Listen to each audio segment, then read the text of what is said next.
President Trump calls this the Don Roe Doctrine after President James Monroe's foreign policy of U.S. dominance in the Western Hemisphere, foreign policy back from 1823. But Trump seems to be expanding it now, threatening Colombia, Cuba, Mexico, Greenland, yes, but also Iran. Why? Joining us, former CIA director and MS Now senior national security and intelligence analyst John Brennan. Thank you for being here. Can you answer that question for me? Why? Well, there's the stated reasons of the administration, which we all know in terms of Maduro's drug running, as well as, all the narcotics trafficking that has taken place out of Venezuela. There's the diaspora, the emigration of Venezuelans that have come across the border from here in the United States. I think he's trying to send a real signal that the United States is going to pursue an imperialistic agenda, certainly in this hemisphere. It sends a clear and I think a very chilling signal to places like Mexico, Colombia, Cuba, in terms of the tremendous demonstration of U.S. military capabilities and intelligence capabilities that led to the very successful tactical raid that seized Maduro.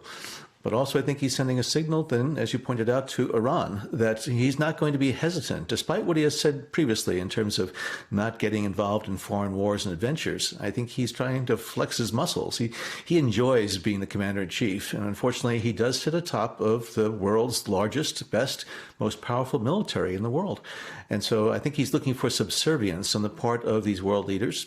I don't think he's advocating for any type of democratic principles or human rights. I think he would like to work with authoritarian leaders. That's why he's talking to the various elements in Venezuela right now, including the vice president or current acting president, Delcy Rodriguez. Leaving, the regime in place. Does he believe that she is going to be, or the vice president, Delcy Rodriguez, or anyone who might replace her, is going to be more malleable on the subject of oil and sharing resources or allowing the U.S. to control those natural resources? Well, clearly, the real motivating factor in Venezuela is oil wealth. This would not have happened if Venezuela did not sit upon the world's largest oil reserves. And I think he is believing that he can intimidate and threaten these individuals into compliance. And so he's been threatening follow-on strikes. He said he's not averse to having U.S. military boots on the ground in Venezuela. And so I think he believes that he is able to convince them to cooperate with the Trump administration on these issues and to basically sign over Venezuela's oil wealth to the United States. But I think, Venezuela is a very large and still proud country, and there are a lot of people in there that continue to support the Chavista, the Maduro regime, or at least the system that's in place. So there's just a lot of mixed feelings right now and great uncertainty about what the future is going to hold. Well, this is also a different moment. It's not 120 years ago. Populations aren't the same. There's much more communication, access to information, a lot more weapons around. What is the threat of an insurgency in Venezuela if the U.S. was going to try to dominate its wealth, its oil reserves? I think it's quite likely that there will be some type of opposition to it. As you point out, the country is awash in weapons, and the security forces have been the ones that have been repressing the Venezuelan people for many years. And I think they're going to feel quite threatened if there's going to be sort of a new dawn in Venezuela. And if the United States is seen as a colonial power that's extracting Venezuela's wealth, I think it's not just going to be the Maduro supporters, it's going to be Venezuelan nationalists who are going to lash out against American interests and Western interests. And that's why I think U.S. oil companies are going to be hesitant to all of a sudden just go into Venezuela, because they are going to be the symbol and the most, immediate representation of American hegemony and imperialism in the area. So, we have a long, long way to go in Venezuela. I think this was, again, a remarkable display of our capabilities, but also I think it was a very shameful demonstration of Trump administration imperialism, which, as you point out, whether you're talking about Greenland, Mexico, Canada, he I think, is quite frankly marauding the international environment right now, given these tactical successes. I want to get to that in a second, but I want to linger on the insurgency question for a moment. Pete Hegseth was asked over the weekend whether, this was like Iraq. And he said it was the exact opposite of Iraq. How is this the exact opposite of Iraq? I think you'd have to ask Pete Hegseth that.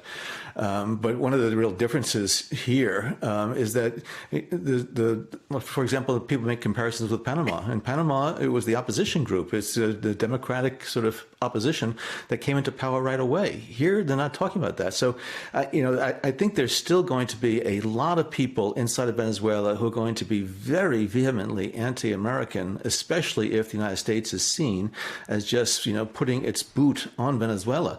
It's just naturally going to, be coming out against the United States, which has happened in Iraq. It was one of the reasons why ISIS developed, when the Iraqi regime collapsed and Saddam Hussein was seized. It collapsed into disarray, chaos, confusion, and violence. And in fact, the Bush administration had a plan in Iraq for the follow-on. It wasn't very good. It wasn't effective, but they at least had a plan. I don't see any evidence of a plan here other than saying that the people standing behind Donald Trump at Mar-a-Lago, Rubio, Hegseth, and others, are going to run the country. That's not a plan. It's lacking on details. There's nothing that indicates to me that there is a real tangible and likely and a viable plan to, look at the day forward.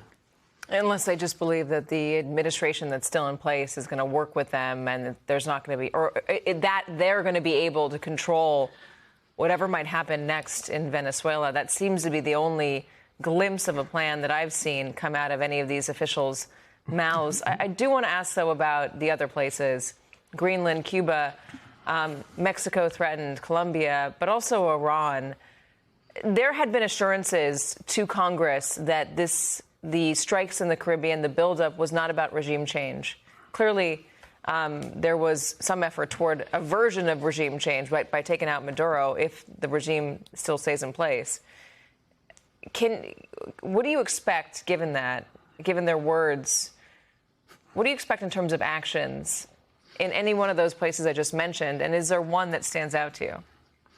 I think Cuba stands out to me. I think Marco Rubio was one of the real motivating forces behind this action in Venezuela, because Venezuela has basically helped keep Cuba afloat with oil money, as well as with support to the Cuban regime. And I do think he believes if you cut off that Venezuelan support, the Cuban regime is going to collapse. I do think that Trump is going to put additional pressure on Colombia. I think there's a war of words going on right now between the Colombian and American presidents.